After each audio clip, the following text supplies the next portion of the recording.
मैथिली सब स्नेही श्रोता के राजीवक नमस्कार। श्रोतागण, साहित्यिक यात्रा में अखन हम अहाँ सबक समक्ष अपना मैथिली स्नेही चैनल यूट्यूब के माध्यम से कथा यात्रा अहाँ सबक समक्ष हम रखै छी। कथा यात्रा में ऐसे पहले हरिमोहन बाबू के कए गोट रचना हम अहाँ सबक समक्ष रखलहुँ हँ। तत्पश्चात श्री राजकमल चौधरी जी के रचना सेहो रखलहुँ।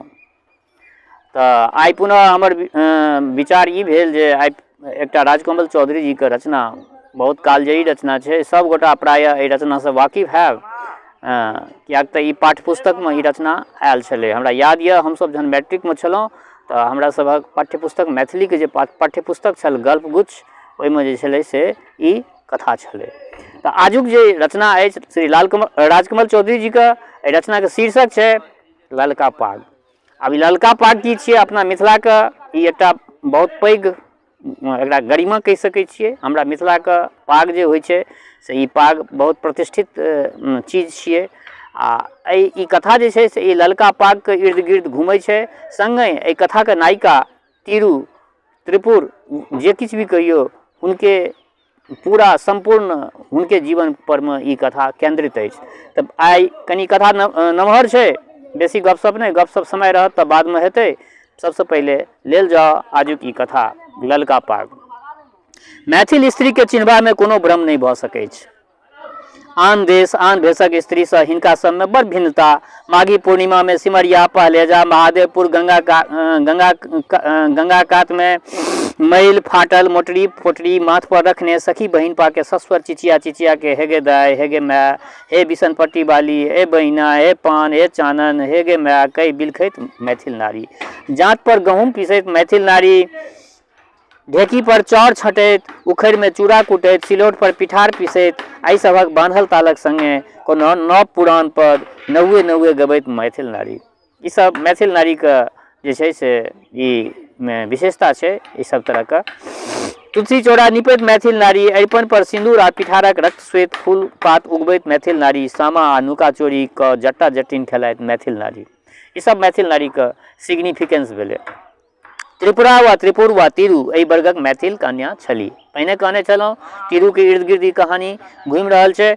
तऽ इएह त्रिपुरा, त्रिपुर या तीरू एहि वर्गक मैथिल कन्या छली। पंडित पितामह गाय के खूरो से पैघ चाकर महाब्राह्मणी शिखा से खेलायबाक योग्यो नहि भेल छली। ओ विष्णु लोक से पुराण बाँचबाक निमंत्रण पाबि चल गेला, यानी हुनकर देहावसान भऽ गेलनि तीरू के पिताजी के। तखन रहि गेली तीरूक अबला माय, तीरूक अग्रज झिंगुरनाथ आ तीरू आ कोसकीक बाढ़ि, मलेरिया के प्रकोप, पड़ोसियाक उपराग आकि की नहीं। श्रोतागण, हम कहने छी राजकमल चौधरी जे समय काल में लिखै छलखिन, ओहि समय काल में जे छै मिथिलांचल का हालत बहुत गड़बड़ छलै। एहिठमा बाढ़िक विभीषिका, कोशीक विभीषिका जे छलै से बहुत आक्रांत लोक के केने रहै छलै। ओहिमे मलेरिया बीमारी सेहो बहुत लोक के पकड़ि लै छलै आ एतेक दवाई दारू के सेहो व्यवस्था नहीं चले। तो वो सब ई सब दारुण चित्र जे छै से हिनका रचना में, राजकमल जी के रचना में हमरा सबके देखऽ में, हमरा सबके पढ़ऽ में, हमरा सबके सुनऽ में अबैया। किछुए वर्ष में पेट में पिल्ही, देह में घाव फोसरी, आँखि में शेर दूसेर कांची नेने, फाटल चीटल फराक में नेटा पोटा पोछैत, खरिहाने खरिहान, गाछिए गाछिए बौआई बाली तीरू, बासक नवका कोपर सन कोमल, कविश्रेष्ठ बान भट्टक श्याम भंगी नायिका भऽ गेली। लड़की के बड़े देरी नहीं लगे छै, नायिका भऽ गेली। बापक गोलोकवासी हेबाक ठीक 11 वा 10 वर्षक उपरांत जखन झिंगुरनाथ झा गाम घुरला तऽ मुनहारि साँझ भऽ गेल छलै। घर लगक इनार पर पानि भरैत युवती सँ लजैते लजैते पूछलथिन, हमर माय आंगन में छथि? अहाँ के थिकहुँ? युवती पानि भरिते भरिते प्रश्न केलथिन। हम छी झिंगुरनाथ, पंडित टेकनाथ झाक बेटा। झिंगुरनाथ उत्तर देलथिन। युवती घुमि कऽ हुनका दिस तकलनि आ कने काल धरि तकते रहि गेली आ फेर घैल इनारे पर छोड़ि आंगन दिस पड़ेली। माय गे भाईजी आबि गेलथुन, माय गे इनार लग भाईजी। बड़का टा चमड़ाक सूटकेस बामा बाँय आ कांख तर पजियौने झिंगुरनाथ नहु नहु डेग सँ तीरू के पाछू पाछू आंगन विदा भेला। समयक गति कतेक तीव्र होइत छै। 3 वर्षक तीरू बढ़ि कऽ तार सन भऽ गेल अछि। आब एकर बियाह करऽ पड़त, बिना केने कल्याण नहि। देखियौ की होइत छै। या विचारैत ओ दोगल अबैत माय के प्रणाम केलनि। राति खन सौंसे गाम बुलि टहलि बाल संगी सबके भेंट घाट कऽ झिंगुरनाथ आंगन अयला। बहिन पैर धोबा के हेत पानि देलथिन। दक्षिणबरिया ओसारा पर पीढ़ी आ जल राखि, पितरिया थारी में माय इचना माछक झोर आ पाबनि तिहारक लेल राखल चाउरक भात परसय लगलथिन तऽ अनायासे आँखिसँ गंगा जमुना बहय लगलनि। मायके स्नेह आ बहिनक बियनसँ होंकैत वायु झिंगुरनाथ तृप्त परितृप्त भऽ गेला। तृप्तिक ढकार लैत माय दिस ताकि बजला, काल्हि दरभंगामे छलहुँ। वैद्यनाथ बाबू रोकि लेलनि। शंभू बाबू डॉक्टरक बासा पर एकटा बड़ दिव्य व्यक्तिसँ भेंट भेल, तीरूक लेल। सिक्कीके बियन बंद भऽ गेल। माय कहलथिन से तऽ एहि बेर तीरूके बियाह करैए पड़तऽ। माघेमे 13 पुरि गेलै छौड़ीके। पछबरिया घरमे जाके अन्हारमे चित्त पड़ि तीरू सुबैक रहल छली। मिथिलाक छौड़ी सब अहिना कनैत अछि। नीकोमे आ अधलाहोमे कानब कल्पब मैथिल स्त्रीक परंपरा भऽ गेल अछि। से तेँ तीरूके नहि सुझलनि जे की करैथ, नहि सुझलनि जे तऽ कानऽ लगली। कनिते कनिते सुति रहली, किन्तु तीरू कानैत अथवा नहि, बियाह भइए गेलनि। झिंगुरनाथक व्रत पूर्ण भऽ गेल। चंडीपुरक रामसागर चौधरीक सुपुत्र राधाकांतसँ कमलपुरक झिंगुरनाथ झाक बहिन त्रिपुरा देवीक विवाह शुभ लग्नमे सम्पन्न भऽ गेल। विवाहक 9वें दिन दुरागमन सेहो भेलैक आ बहिनक दुरागमनक 18म दिन झिंगुरनाथ मायके संग कलकत्ता विदा भऽ गेला। 3 धूर खेत छलनि से पितियोत्सवके बटाइ लगा देलनि आ दुआरि पर बैसल झौं झौं करैत नंगरा कुकुरके घरक ओगरवाही करक लेल कहलथिन। असली कथा आब एतयसँ आरंभ होइत अछि। श्रोतागण, सासुर आबि तीरू बड़ प्रसन्न भेली, कारण माय सुखक चरखा काटैके लेल कलकत्ता गेबे केलथिन। कारण ननगिलाटक ललका 10 गज्जी घोघ तरसँ ओ देखिए लेलथिन जे हुनकर बर बड़ सुन्दर छथिन, सदिखन हँसिते रहैत छथि। एहि सबसँ बड़का कारण ई जे देखलनि जे आँगनक पछुआरमे बड़कीटा बाड़ी, बाड़ीक पछुआरमे बड़कीटा पोखरि। तीरू विचारलनि जे नैरे जकाँ हरिनक बच्चा बनि बाड़ीमे बौआएब आ माछ बनि पोखरिमे चुभकब। तेँ जखन राति खूब खसि पड़लैक आ मुँह देखौनक पश्चात, भोज भातक पश्चात, गीत नादक पश्चात, उपराग अनुरोधक पश्चात गाम घरक कनिया बहुरिया दाइ माय बूढ़ नवीना तीरूक गोल मुँह, आमक फाड़ा सन आँखि, पुष्ट पकिया श्याम रंग आ बाँसे सन पातर चितर देह के ठोकि बजा के अपन अपन कैफा करैत, आँखि नाक तऽ बड्ड नीक मुदा रंगे कने मेघदूती। आ कनियाक माय केहन कृपिन, एकोटा सोनक गहना नहि देलकै। जाइत पाँजिमे कथा केने कनिया नीक नहि। अपना अपना अंगना दिस विदा भेली आ ओतेकटा आंगनमे मात्र तीरू आ हुनकर अधबेसू साउस रहि गेलथिन। तऽ तीरू बड़ स्थिर आ संजत स्वरसँ चननपुर वाली से पुछलथिन, माय अहाँके पोखरिमे हेलऽ अबैत अछि? अवस्थे की छलनि? 13 वर्षके अवस्थामे तऽ धिये पुता लोक रहै छै। पुछलखिन जे माय अहाँके पोखरिमे हेलऽ अबैत अछि? अपन नवीना पुतोहूक एहि विचित्र प्रश्न पर चननपुर वाली ठक्क रहि गेली। फेर जोरसँ हंसैत मोट सोट थुलथुल देह हिलबैत बजली, बौआसनो कतहु पोखरिमे हेलै छै?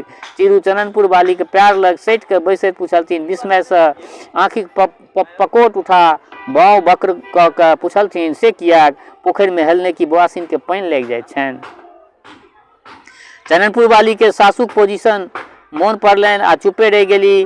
भोर होइत होइत सगरे गाममे ई हल्ला भऽ गेल जे रातिमे कमलपुर वाली कनिया पोखरिमे नहाइत रहैत। आब देखियौ, बेचारी पूछलखिन तकर की हुनका पनिशमेंट भेटलनि। गामक अलिखित दैनिक पत्रक अवैतनिक महासंपादक श्री भोला मास्टर प्रातःकाल बंगट चौधरीक दलान पर बजला। बुझलाहा इनार पर सत्तोक भौजी दिनाजपुर वाली काकीसँ ई गप कहैत छलथिन। हम अपने काने सुनलहुँ। बाप रे बाप, गाममे आब अनर्थ होइत अछि। नाक परक चश्मा ऊपर ठेल, गांधी छाप बीड़ीक अंतिम सोंट लैत 3 दिनक पुरान आर्यावर्त दैनिकसँ मूड़ी ऊपर उठा मुंशी पटोरी लाल बड्ड उत्सुक भऽ के पूछलथिन, काहे मास्टर साहब ई भोरे भोर कोन गप हाँक रहे हैं?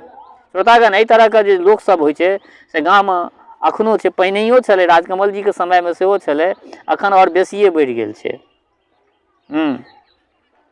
ओ मुंशी जी, हमरा कोन लाभ अछि जे गप बाँटने गुरी? ओ तऽ रामपट्टी वाली कहैत रहथिन जे राधा चौधरीके स्त्री रातिमे 2-3 बजे बुढ़बन पोखरिमे नहा रहल छली। पहिरल वस्त्र घाट पर राखल छलनि आ अपने पानिमे चुभकि रहल छली। औ मुंशी जी, ओहि कालमे जे केओ ओहिठाम पहुँच जाइत, हैं की होइतै? कियो मुंशी जी? एतबा कहबाक पश्चात पेटमे फूसीक बखारी लऽ के दुआरिये दुआरे घुमैत रहैवला भोला मास्टर हंसय लागल। ही ही ही।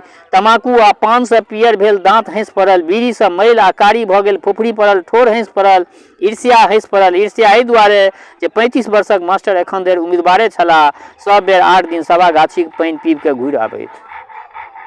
एहि ईर्ष्याक उपसंहार बड़ करुण भेल। राति में जखन खैबा पीबाक उपरांत पान सुपारी इलायची से भरल कांचक तस्तरी ल तिरुपतिक कोठली में अपन कोहबर में एली तऽ राधा डॉक्टरी कोनो मोटगर किताब उनटि पुनटि रहल छलाह।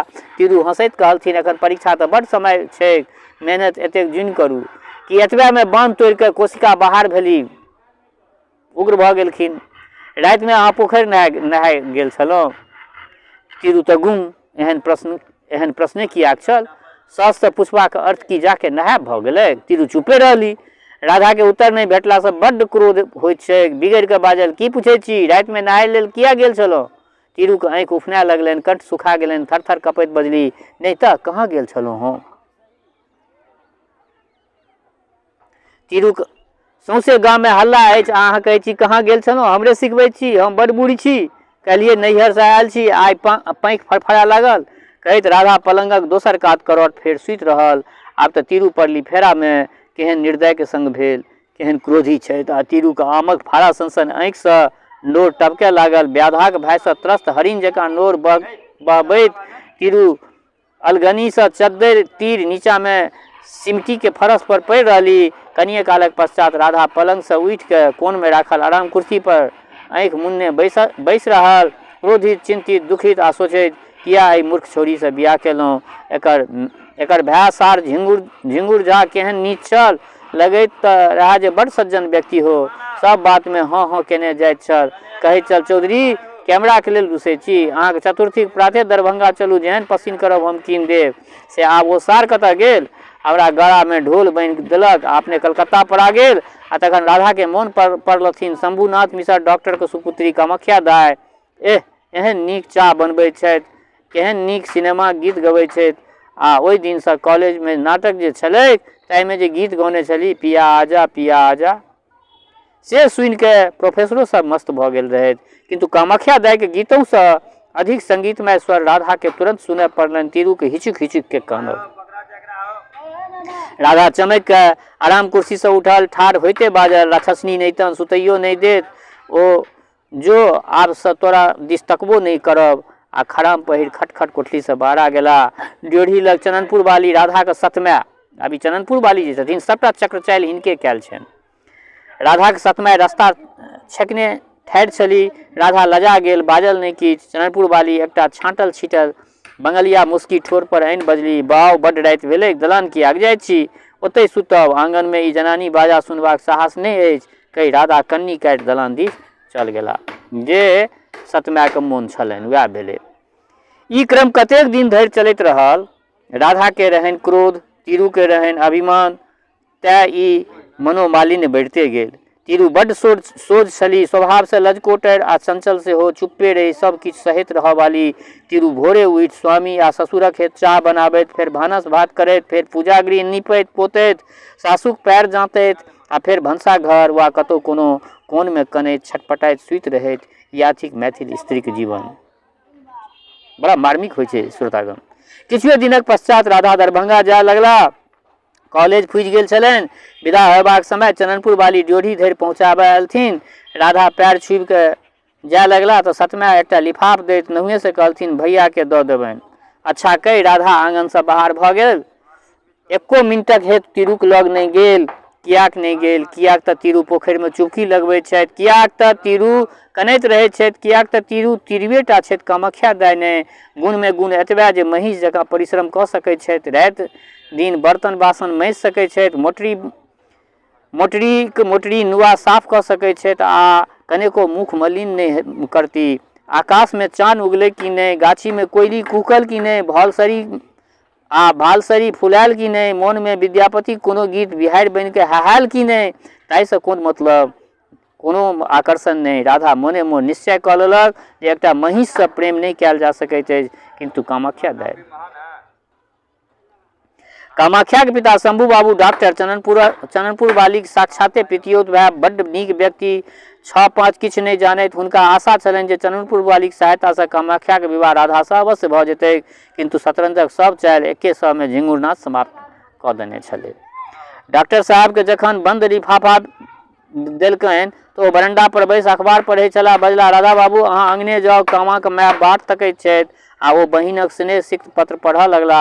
एकेटा तऽ वाक्य रहै, भैया बाजी एखन मात नहि भेल अछि, हम दोसर स्त्रीके कामाख्याके साउस नहि बनऽ देबै, तो निश्चिंत रह, भगवती नीके करथिन। डॉक्टर साहब हंसऽ लगला, बड़ी काल धरि हंसते रहला। शतरंजक चाल चलि देलकै सतमा। ओहि दिन राति में तिरुक कोठली से बाहरा के भगबाक पश्चात पूरे 1 वर्ष धरि राधा तिरुक कोठली में नहीं गेल। 12 मास बीत गेल, सावनक झूला टूटि गेल, भादवक अन्हरिया राति आ बरखाक झटका समाप्त भऽ गेल, अगहनक सिहकी देह के जरबैत रहल, पूसक जाड़ प्राणक भार बनि गेल, फागुनक भांग पीने भेर भेल वायु आ फगुआ गीत खेलैत मुरारी कनक पिचकारी सबटा शून्य रहि गेल। मधुमासक तही ठाम कहल जाइ छै जे मधुमासक मादक पवन मोर दुखक नहीं ओर, सेज हमर सुनने रहल प्रीतम केहन कठोर। तिरु कनैत रहली कनैत रहली कनैत रहली कनिते रहली। चननपुर बालिक विजय भेलनि। ओ शतरंज खेलायब भने नहीं जानैत, शतरंजियाक चालि खेलायब खूब जनैत रहैत। ओहि गर्मीक अवकाश में गाम अयला पर राधा सदिखन चननपुर बाली से एकांती दुकांती करऽ लागल। एहि रहस्यक विस्फोट भेल तखन। चननपुर बाली के बड्ड अनुरोधक पश्चात एक राति राधा तिरु कोठली में सुतऽ गेल। तिरु तऽ फाटल छली, बजली नहीं, चुपचाप कम्बल लऽ धरती पर सुतबाक तैयारी करऽ लगली। पलंग पर बैसैत राजा बाजल, एम्हर आउ, एकटा गप कहबाक अछि। कम्बल धरती पर पटकि तिरु लग आबि ठाढ़ भऽ गेली, आँखि में दुखक समुद्र सनियौने। हाथ पकड़ि सोचि विचारि के राधा बाजल, हम दोसर बियाह कऽ रहल छी। तिरु चुपे रहली। की कहै छी, अहाँके दुख तऽ नहीं हैत? राधा फेर बाजल। तिरु फेर चुपे रहि गेली। तखन राधा क्रोध में आबि जोर से बाजल, की पूछै छी? हे महारानी, किछु बाजू न। एते कालक पश्चात मूड़ी ऊपर उठा के स्थिर दृष्टिए राधा दिस तकैत बाणभट्टक नायिका बजली, हम की कहू। कनिये काल धरि चुप रहि फेर बजली, नीके तऽ होयत, अहाँके कुल में तऽ 2 बियाह लिखले अछि, हमरा किया दुख होयत? नहीं नहीं, कनिको दुख नहीं हैत, सत्य कहै छी, अहाँके दुख नहीं होयत। राधा किछु नरम भेल। तिरु फेर हिचके लगली, आँखिक नोर आँचर से पोछैत बजली, अहाँ बियाह करब तऽ हमरा दुख किया होयत? एहन किया विचारै छी? अहींके सुख तऽ हमरो सुख थिक। कमलपुर बाली के तिरु मरि चुकल छली। कमलपुर बाली के तिरु मरि चुकल छली। गाम में बाड़ी झाड़ी में घूमैत रहे वाली, दोसरा खेत में साग आ परोड़ तोड़े वाली तिरु मरि चुकल छली आ जन्म लऽ रहल छली एकटा नव तिरु, छोरी नहीं, पूर्ण स्त्री, मैथिल स्त्री जे जीवन भरि सहैत रहैत अछि, बजैत अछि, किछु नहीं, किछुओ नहीं। रातुक एहि घटनाक पश्चात एकटा गप आर भेल। राधाक पिता 6-7 दिनक उपरांत सबटा खेती बाड़ी जमीन जायदाद रुपया पैसा बेटाक नामे रजिस्ट्री कऽ रत्ना धानुक के संग हरिद्वार दिस विदा भऽ गेला। पुतोह प्रणाम करऽ एलथिन तऽ नहुए बूढ़ अस्वस्थ आसक्त चिंतित रामसागर चौधरी बजला, हम तऽ जाइ छी कनिया, बड्ड बूढ़ भऽ गेल छी, सबटा तमाशा देख तऽ रहल छी, किन्तु कऽ की सकै छी। राधाक नीके हेतु हुनकर विवाह कमलपुर केने छलियनि। तिरु से रहल नहीं गेलनि, लज्जा त्याग ससुर के पहले बजली, हमरो हरिद्वार नेने चलौथ, हिनके सेवा करैत प्राण दऽ देव, हमरा और किछु नहीं चाही, एतऽ नहीं रहब हम। बूढ़ा जमींदार हंसला, फेर कहलथिन, कनिया, अहाँक स्थान या आंगन थिक, अहाँक चचरिये एहिठाम से बहरेबाक चाही, जीवित देह नहीं। बताई जकाँ चिचियाइत तिरु भनसा घर दिस भागि गेली आ धरती पर बिहाड़ि में उखड़ल गाछ जकाँ खसि पड़ली, मरैत गाय जकाँ अहुरिया कटैत, पानि में बहराइत माछ जकाँ छटपट करैत। ई छियै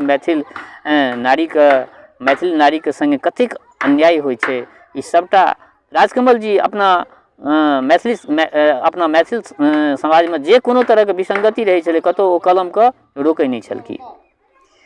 घरक स्वामी के संपन्नी गाड़ी पर चढ़ाई आंचर से नोर पोछे चननपुर बाली आबि के भनसा घरक ओसारा पर ठाढ़ भऽ गेली, बाजऽ लगली, आब कनैत अछि, 1 वर्ष में घर में आगि लगा देलक, आब कनैत अछि, हरा शंखनी नहीं तन। ई ओकर हुनकर तिरु के जे सौतेली साउस रहथिन, हुनकर छलनि हरा शंखनी नहीं तन। तिरु चोटायल सर्पनी सन क्रोध सँ लाल भऽ उठली, साउस लग सटैत बजली, अहाँ हमर साउस छी तैं किछु नहीं कहै छी, नहीं तऽ आगू बजबाक तिरु के शक्ति नहीं रहलनि। चननपुर बाली डरे पड़ेली, बाप रे, ई तऽ साक्षात दुर्गा थिक। 1 मास और बीतल, तखन एक दिन गामक लोक देखलक जे रामसागर चौधरी तऽ नहीं छथि, किन्तु हुनक दरवाजा पर उँचका मचान पर असनचौकी बाजि रहल अछि आ ग्रामोफोनक बड़का भोंपा गाबि रहल अछि, मोरे राजा की आएगी बारात। दरभंगा से आयल अपन अंग्रेजिया मित्र सभक आगत स्वागत में राधा व्यस्त छल। एको मिनट पलखैत नहि। चननपुर वाली भनसाघर में मचिया पर बैसल कचौड़ी छानि रहल छली। अंगना में बैसल मुंशी पटोरी लाल फिरिस लिख रहल छलाह जे कोन कोन वस्तु बरियाती में जा रहल अछि। भोला मास्टर अंगना दलान एक करैत दनादन कैंची सिगरेटक धुआं उड़बैत फानल चलैत रहैत। आ तीरू बरियाती में जयबाक लेल दलान पर बैसल पाहुन सभक भोजनक हेतु मरबा पर आसन ओछा रहल छली। हुनकर कोनो भंगिमा सँ नहि बुझना जाइत छल जे हुनका कोनो प्रकारक दुख वा चिंता छनि। तीरूक अधर में गुलाबक कोढ़ीक ललिमा छलनि। सौंसे शरीर में एकटा विचित्र मादक सौंदर्य। केवल आमक फारा सन पैघ पैघ आँखि, शून्य भावहीन सुखायल पोखरि सन रिक्त। हड़बड़ी में दौड़ल अबैत राधा आंगन में जाइत तीरू से एक बेर धकिया गेला। हड़बड़ी होइ छै तऽ राधा जे छलाह से तीरू से धकिया गेला। तीरू हंसऽ लगली, खिलखिल करैत बजली, एखने से ई हाल तऽ कोबर में की हैत। आ अपन कहल गप से अपने लजा के तीरू झट द कोठली में सनिया गेली। एक क्षण धरि ठाढ़े रहे राधा पैर दाबि नहुए तीरू कोठली में गेल। कतौ चननपुर वाली ने देख ले। तीरू पलंग पर चित्त भेल, एखन धरि हंसते छली। राधा के देखते पलंग से उतरि ठाढ़ भऽ गेली। कतेक मतलब रहथिन ओ तीरू निश्चल स्वभाव के, निश्चल हृदय के। राधा पूछलकनि, अंतिम बेर एकटा गप पूछे के लेल आयल छी, कहब। मुस्की दैत तीरू बजली, पूछबो तो करू। अहाँ हंसै छी किया? राधा के प्रश्न छलै। अहिना हंसै छी। पोखरि में नहेबे मना छै कि नहि, हंसब तऽ नहि मना छै। कहू तऽ तीरू सर्द बिजली जकाँ कोठली से बाहर भऽ गेली। भोजनादिक पश्चात तुरंते बरियातीक तैयारी। राधा कॉलेजक संगीक वर्ग नव पेंट कोट पहिरऽ लागल। खबास बहिया गाड़ी पर बक्सा पेटी बोरा आदि सब लादि कमतौल स्टेशन पहुँचबाक तैयारी करऽ लागल। कमतौल से 4 बजे ट्रेन पकड़ि बरियाती दरभंगा जेतैक। आंगन में गामक स्त्रीगण गीत नाद करैत रहैत। दरवाजा पर परगन्ना के सबसे श्रेष्ठ ज्योतिषी पंडित रेवती रमन झा कोनो कॉलेजिया से शास्त्रार्थ जखन 3 बाजि आयल आ दलान पर लोक वेद हड़बड़ा लागल तब मोन में बड़का बड़का मंसूबा नुकौने राधा सेहो हड़बड़ेला। ज्योतिषी जी कहलथिन, राधा बाबू ललका धोती अंगना में पसारल है से पहिर लेल जा। पाग दोपटा सेहो लऽ लेल जा। अपन परंपरा नहीं छोड़बाक चाही। राधा आंगन जाके कपड़ा पहिरऽ लगला। चननपुर वाली नवका रेशमी कोट पहिरा देलथिन, नवका जूता सेहो पहिरा देलथिन, मोजा सेहो।